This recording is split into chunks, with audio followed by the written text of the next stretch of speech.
we'll do the live thing first. Like,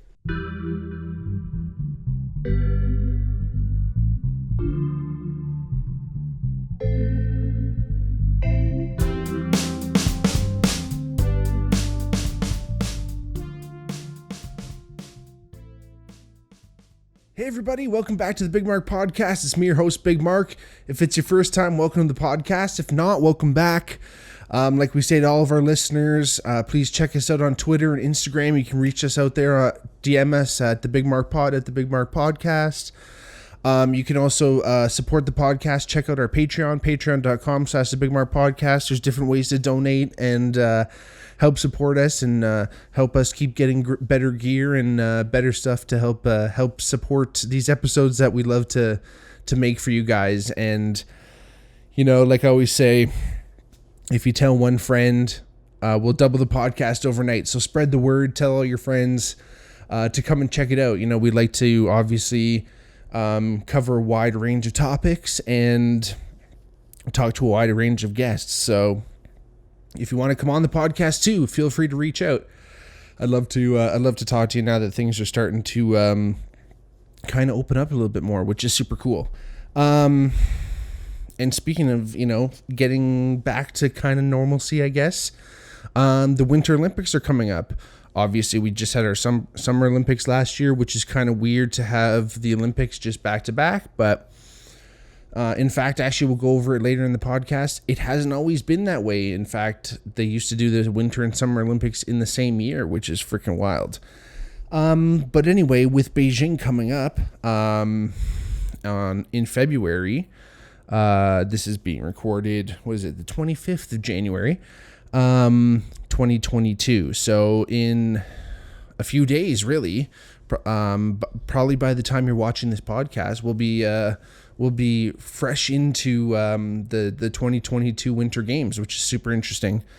And this year marks basically the 30th anniversary, well, since the four-man crew, but the 30th anniversary of the Jamaican Bobsled Team, actually the last time they competed in the Olympics. So really exciting to see them back at it. Super cool. They really got after training during quarantine and during the COVID years. So really cool to see them back on the slopes and representing Jamaica, and that's super awesome. But this episode's actually an episode for my brother Michael Norman. I love you, man. This one's for you. I know you asked me to do this one a long time ago, but I thought since the team made it this year, what better time than to go over a little bit of the history of the Jamaican bobsled program. Very, very interesting.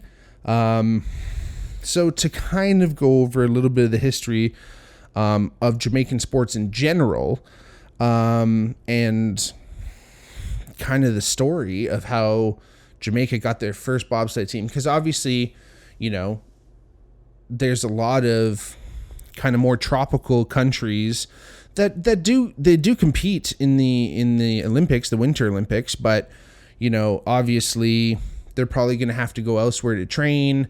And just like in your head, when you think about some of these countries, you don't really think like, oh, winter sports. When you think of like equatorial or like Caribbean nations, you're kind of not like, oh, okay, I bet these guys like do a lot of skiing or whatever, right? And it's just like when they look at us, they're probably like, it's fucking freezing cold up there. Obviously, they're going to do winter sports. And obviously different countries around the world have better topography. Some fucking countries have giant mountains in them and some countries don't. So obviously look at them, but it's really interesting. We'll talk about it in a second too. But like, if you're an athlete, you're an athlete. It doesn't matter where, when, how they put you in. I've played with guys. Shout out my boy, Bo Landry. He's one of the best athletes I've ever played with. Some of the shit that I've seen him do on the field, off the field, playing basketball, do whatever. It's just athleticism. All my boys I played with at Western, in fact, had like cross sport athleticism, if you put it that way. But anyway, we'll start with a little bit of history about the whole bobsled program. So Jamaica competed in the Winter Olympic Games for the first time in 1988. So we're going back to 88. In the Winter Olympics in Calgary. So Calgary, Alberta hosted the 88 Winter Games. The first sport that Jamaica had ever competed in the Winter Games was bobsledding. So their history obviously was more so in the Summer Games. And the Jamaican Olympic Association was actually formed in 1936, and because World War II happened, they weren't able to compete in the next couple games. So their first games that Jamaica competed in was the 1948 Summer Games in London. They have appeared at every Summer Games since, and they've won medals at every Summer Games except 1956 and 64. So they've been obviously a strong part of the Summer Games. Obviously, their track program's fantastic. They have that champs like tournament series that they do, those big track meets, or the big track meet that they do in Jamaica, and it's basically the biggest sport there. If we love hockey in Canada, Jamaicans love track and field. Obviously, you have your Usain Bolts. You have all these fastest men. You know, even our Donovan Bailey, who represented Canada, he was Jamaican born. But anyway, and obviously they have this rich history of sprinters. So when they were thinking about potentially joining the Winter Games, they were kind of wondering what sport to do. So the kind of birth of the idea that they were gonna compete in bobsled came from George B. Fitch. He was actually the commercial attaché for the American Embassy from 1985 to 1986. And he suggested that Jamaica should compete in the Winter Olympic Games because they were so dominant in the Summer Games. Fitch said, Jamaica had great athletes, and a great athlete should be able to do any sport. So after seeing a local pushcart derby, Fitch and a businessman, William Maloney, proposed the idea of Jamaica's bobsled team. And it played into the strengths of Jamaica's sprinters, like I said. So their idea was, and it makes sense, like if you look at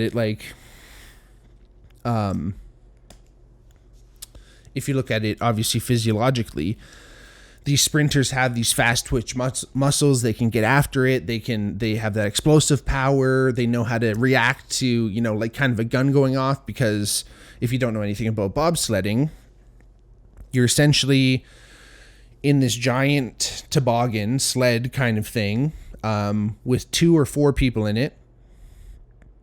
Actually, I think there might be an A-man. Anyway, 2 or 4 people in it, and you're cruising down like an icy track. You have a driver, and then you have other people sitting there. The start of the race is more or less, I guess, where the race is kind of made or broke, because obviously everyone has the same sled more or less. So the driver has to be capable of actually doing the turns and making it down the hill. But essentially, you can gain a lot of time, or shave a lot of time off the clock, I should say, by having a really fast start, right? So you think, okay, sprinters makes sense. They're good at fucking starting really quickly. So that whole idea paired with this pushcart idea, which is really, it's actually really, it's like a really, traditionally anyway, in Jamaica, it's like a really big event. Every August they have this big pushcart derby, and pushcarts are essentially like not necessarily go-karts that have like an engine in them. They're pushcarts, obviously, to push them. So someone's pushing at the back, and then you either have a person at the front driving, or basically the person at the front is essentially just like providing extra weight and stability, and maybe fighting off other push carts. But that whole idea of guys getting in a cart or a sled, very similar, and careening down an incline, kind of gave Fitch and Maloney this whole idea. And that kind of brings us to another part of what I wanted to talk about today, is actually the movie Cool Runnings. 1993 movie came out, Disney movie. Unbelievable movie. If anyone's ever saw it, Cool Runnings is one of the great, honestly, maybe I'll get into it later. Maybe I'll get into it now. One of the great sports movies out there. Obviously, it's Disney, and it's pretty, it's kind of made for kids. But there's moments in it that are like really heartfelt and really accurate to athleticism and kind of the honor and majesty, if you will, of sport. And I think, again, obviously having certain actors in this movie that are tremendous too, that add to it, but just like the whole story is amazing. Anyway, I'll go into it. So like I said, Cool Runnings came out in 1993, and it's based on the actual 1998 Jamaican Bobsled Team, like I was just mentioning. So the movie kind of starts with the characters in the movie are a little bit different than the actual characters or the actual people who were a part of the story. So I'll go over everything in the movie, and then we'll go over the real story.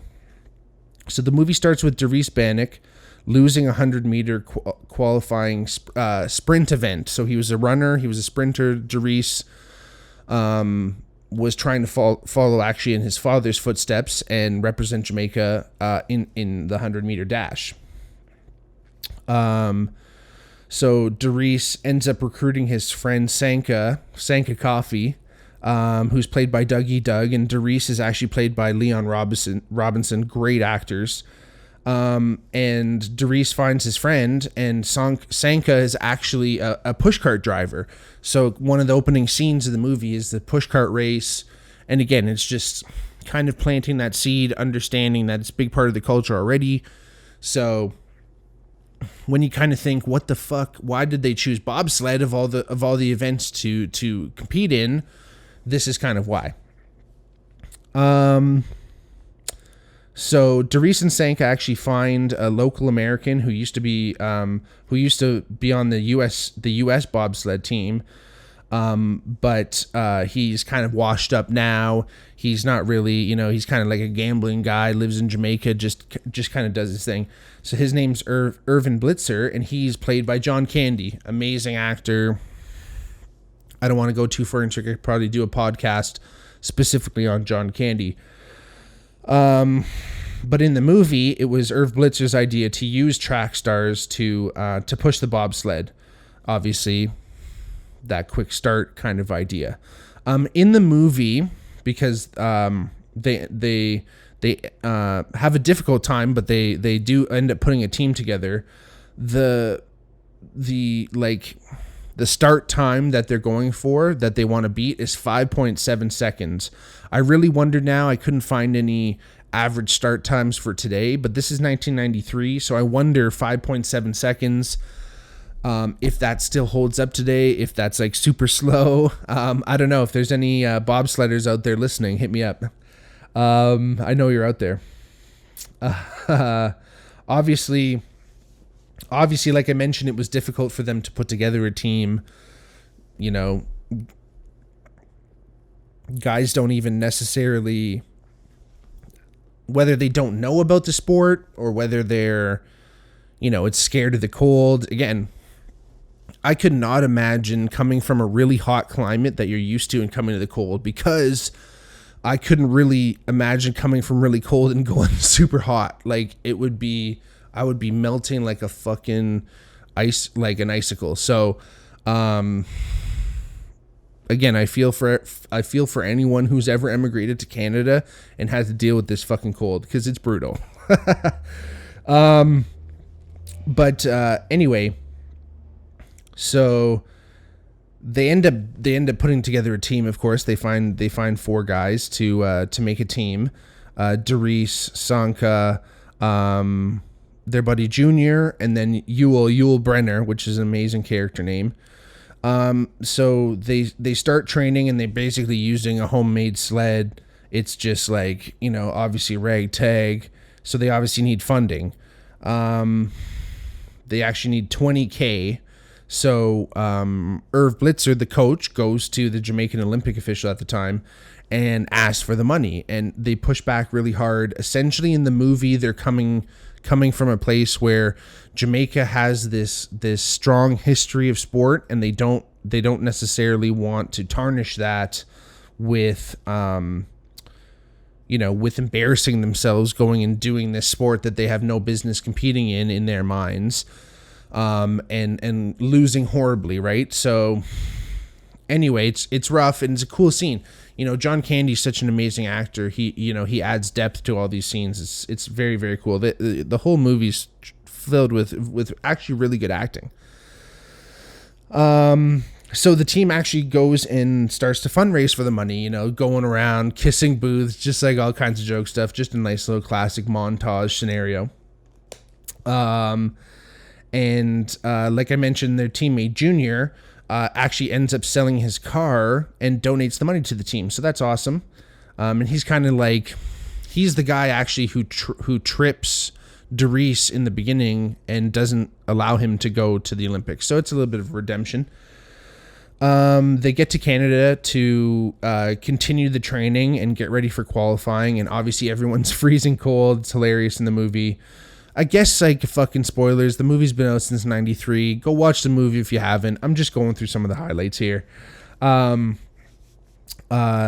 go and learn to walk on the ice for the first time at a hockey rink. So it's wild. Like, this is months before they actually have to try to qualify for the Olympics, and they're just learning how to walk on the rink, let alone learn how to sprint on it. So Irv ends up finding them a bobsled that's very secondhand, and it subsequently falls apart on the first run. A Team USA coach. So while this is going on, obviously this is over a couple months. They kind of plow through it in the movie.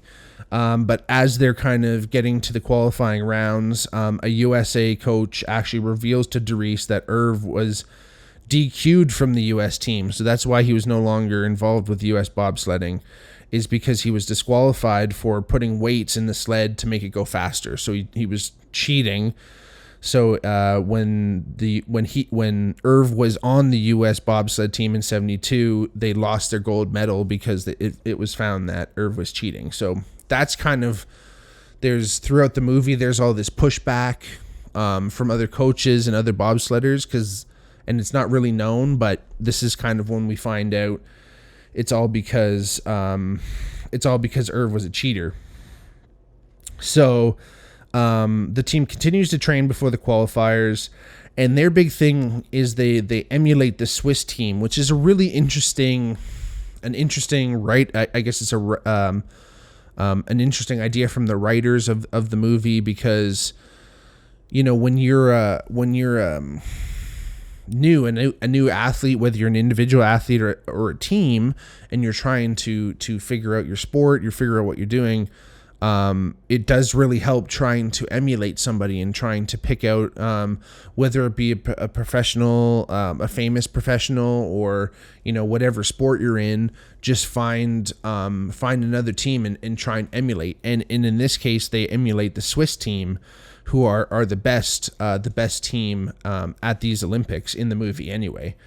And I just thought that was a really cool moment as far as what they wanted to do. And the team, and the Jamaican team in the movie, they even count down when they're going to take off. They count down in Swiss, which is like French or German, or is it mix? Anyway, so really interesting. They end up making it. They qualify for the games, which is super great. They make their time. They do all that stuff. They end up painting their sled, getting ready because they qualified. They're all stoked. And this is when they actually name their sled Cool Runnings. They're trying to figure out a name for the sled. I guess, I don't know if this is traditional for all bobsledders and their sleds or their sleighs.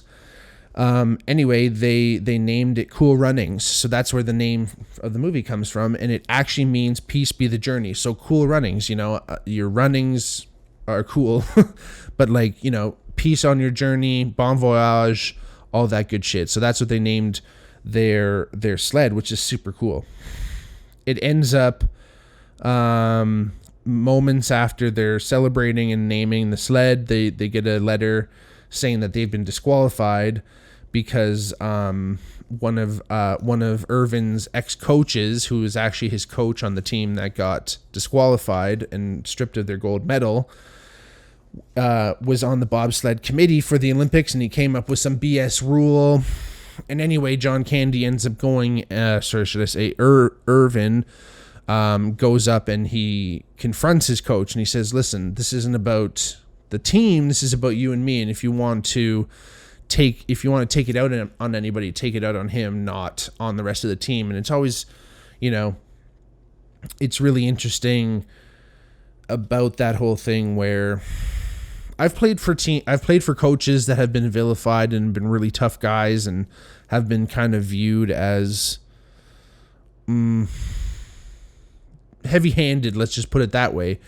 But it always sucked when somehow that also reflected on the players. And I don't think many people necessarily viewed it that way, but you never know, right? Like, if someone had a personal vendetta against your coach, he's probably not going to like you as a player too much, right? But anyway, in the story, it's really interesting because John Candy, obviously being a tremendous actor, delivers this soliloquy so beautifully. And he talks about all kinds of different things, but one of the beautiful things he does mention is he talks about how hard the team worked, earning their right to wave their country's flag, and then that's the single greatest honor an athlete could ever have, and it's what the Olympics are all about. And it's really interesting is that if you're able to compete at a high level in any sport, and you're able to make that cut and make it to the Olympics, it doesn't matter if you're first or 50th. It's just the fact that you're out there, that you got to walk in the opening ceremonies.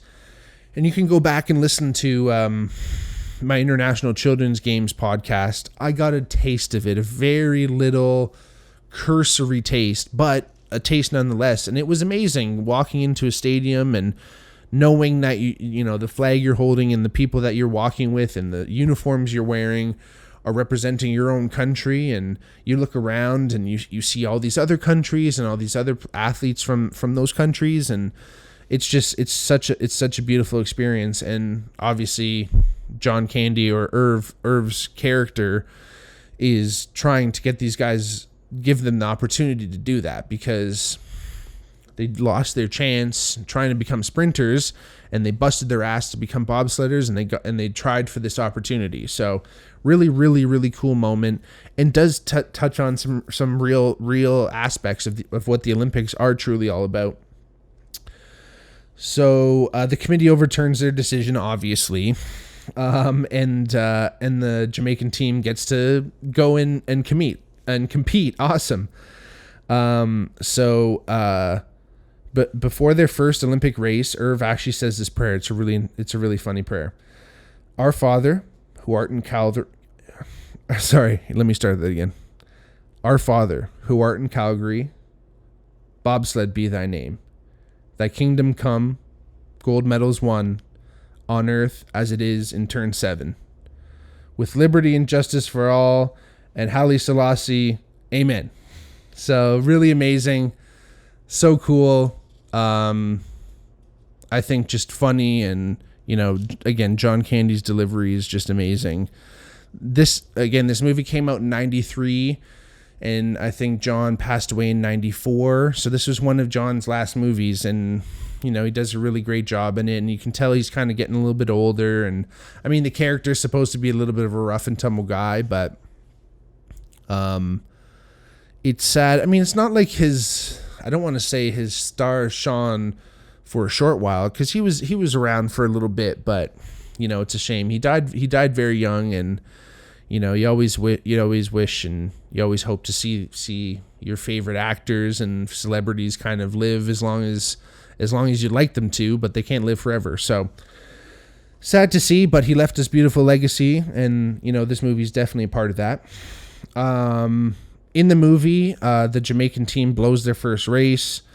And essentially they realize that they can't emulate the Swiss and they have to have their own style, which is really cool, really big moment. It's an important moment for any athlete, is that when you do get to a certain point, you can't just continue to emulate your favorite player or whoever you started emulating, right? You have to eventually take your own style, and that's kind of where they come up with the feel the rhythm, feel the rhyme,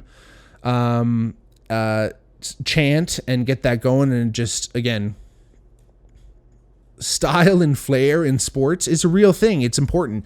Look good, play good. That whole idea of feeling comfortable in your own skin is really what it is, not being insecure and not feeling like you're looking good. Obviously has a confidence attached to it. So that's really what it is. And having confidence in your own style is really important. And I think that's what that highlights in this movie, which is really interesting. So they go out on their second race and they do really well. And after the race, Derice actually goes and confronts Irv about the cheating. And Irv said he cheated because he had to win. And he made winning his whole life. And when you do that, you have to keep winning no matter what. So he knew that he had to keep winning, because if he lost, he didn't know what was going to happen. And one of the really interesting pieces of dialogue that's mentioned in the movie, John Candy, Irv's character says, if you're not enough without a gold medal, you'll never be enough with it, which is a huge statement. And I think it's a huge statement to any athlete out there. And winning is important, and it will drive you, and it will get you to a certain place. But you can't forget to, make sure you take care of yourself. You learn about yourself. You learn about life, and you learn about all the other stuff outside of sport, because sport is amazing, but it is a microcosm or a separate entity per se to reality. So don't make it your life, but don't make it your whole life. Let's put it that way.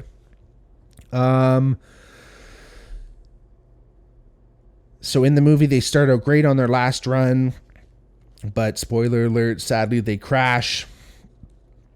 And then they dramatically carry the sled over the finish line. And that actually brings us back to the real story, because they actually spoke with the real driver from the 1988 bobsled team.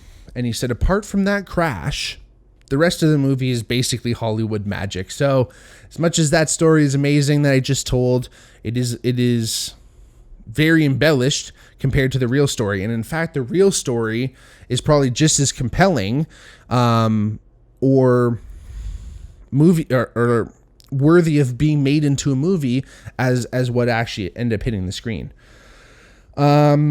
So after Maloney and Fitch presented the idea to the Jamaican Olympic Association, the Olympic Association jumped all over it. They liked it, which is obviously different than the movie. However, in real life, they did still have a hard time recruiting a team, so they actually went to the Jamaican Defense Force, which is the Jamaican Army, and they asked them for volunteers. So they got some volunteers from the Army, and this resulted in the first team being composed of Dudley Stokes, Devin Harris, and Michael White, with Casewell Allen being added later in 1987. So this is October 1987, like the fucking Olympics are in 88, presumably in February again. So that's pretty close to the movie, I guess, that they only had a few months to get their fucking shit together. With funding from Fitch and the Jamaican Tourist Board, training was conducted in Canada and Austria, and Sap Heidecker was recruited as coach from Austria. So I guess they kind of went with like Irv Blitzer, Sap Heidecker, kind of wild names, but Sap is actually from Austria, so I'm assuming when they were training there, he was helping out over there, of course. When the team was training in Calgary, Allen actually injured himself, and Dudley Stokes' brother Chris was chosen to replace him. Chris was only in Canada to support to come and see his brother. So he was added to the team 3 days before the first run, and he had never been in a bobsled before. I'm telling you, man, like this shit should have been in a movie too, right? Like you know. I did read in some of my research that if they were going to make this real story into a movie, it probably would have been a little bit more dramatized. So I think they Disneyfied the movie and they really changed it to kind of make it funnier. So it is what it is. Anyway, so during the 88 games, the U.S. hockey team actually was eliminated and American TV stations needed to fill airtime. So they chose to focus on the Jamaican Bobsled Team, which is super cool. So going into the actual runs, the 4-man team's first run ended really poorly after the push bar broke. So one of the bars that you push the sled with broke. The second run was rough as well, due to White being unable to crouch down properly. So one of the members of the team, I guess, was kind of seated up too high, and you have to kind of crouch and stay aerodynamic, obviously, if you've ever seen bobsled. And the events of the third run are pretty much true to the movie. They were off to a great start, 7th best of the day, but into the Chrysler Turn, which was one of the hardest turns of the course. Stokes, the driver, lost control and flipped the bobsleigh.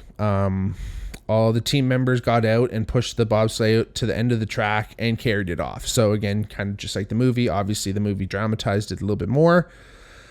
Unfortunately, they weren't unable to complete their fourth run, so they placed last overall. The thing was, in the movie, the team experiences kind of a lot of pushback from other teams, like, "Oh, what are you doing here? Like, this is sacred bobsled." But the team never experienced any animosity, according to the real members, which was depicted in the movie. All of the team members actually returned for the 1992 Winter Olympics, which, like I did in the that story of the 1992 Lithuanian national team, same year, right? So back in those days, the winter and summer games happened at the same time, up until 92. That was the last time it happened. So this year, that brings us all the way to this year. So in 98, actually, they also had a two-man bobsled crew go, but they haven't had a team since. So on January 17th of this year, 2022, Jamaica actually qualified for Beijing. The 4-man bobsled qualified for the first time in 30 years. So it's been 30 years, obviously, since they competed back then. One thing the movie and the real life story actually touches on was, you know, how kind of sprinters do have that natural affinity for bobsled, which I thought was fascinating. And I think it really touches on the fact that, you know, a lot of athletes from other sports, especially really elite, really high level athletes, like I mentioned, tend to have abilities across sports. I mean, obviously there's certain aspects of athleticism that more or less have their advantages in sport, you know, speed, endurance, strength, things like that. Hand-eye coordination, what have you, right? Sprinters obviously have an affinity for bobsled. Another big affinity, which I think, bobsledding teams, if you will, the newer, more modern teams are going towards are recruiting football players, running backs. In fact, they're basically sprinters that are doing way more upper body shit. Not that sprinters don't do upper body exercises, but, you know, obviously running backs are doing crazy bench shit.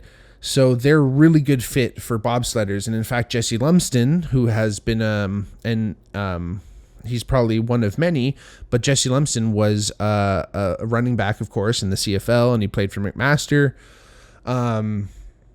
And you know, he's been on the Canadian national bobsled team for years and did really well. In fact, my other buddy Johnny McMorrin, shout out Johnny, if you're listening, brother, he was trying out for the men's team and unfortunately injured his hip doing it, but he was a running back as well. So again, just that whole idea of you have someone who's strong and fast and kind of already, you know, used to pushing something, and then isn't like overly giant. Obviously, O-linemen are fucking really good at pushing shit, but we're not all that quick, and there's no fucking chance we're fitting in a bobsled.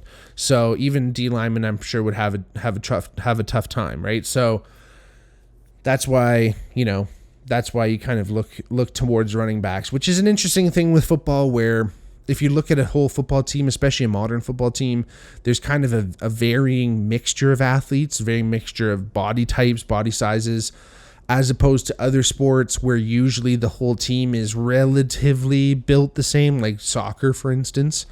Obviously, you have shorter and taller guys, but not wildly different physiques and wildly different training methods. Like what I was doing as an offensive lineman, training heavy, pushing heavy shit, I wasn't really doing like crazy long distance sprints. I was doing a lot of quickness drills, but not a lot of like long sprints, because who gives a shit? But a wide receiver is going to be doing long stuff. He's going to be running endurance, blah, blah, blah, because you got to be running these routes all game, all this stuff, right?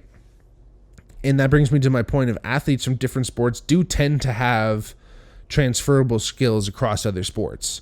Obviously, bobsled, like we mentioned. I think basketball players make tremendous football players, and vice versa.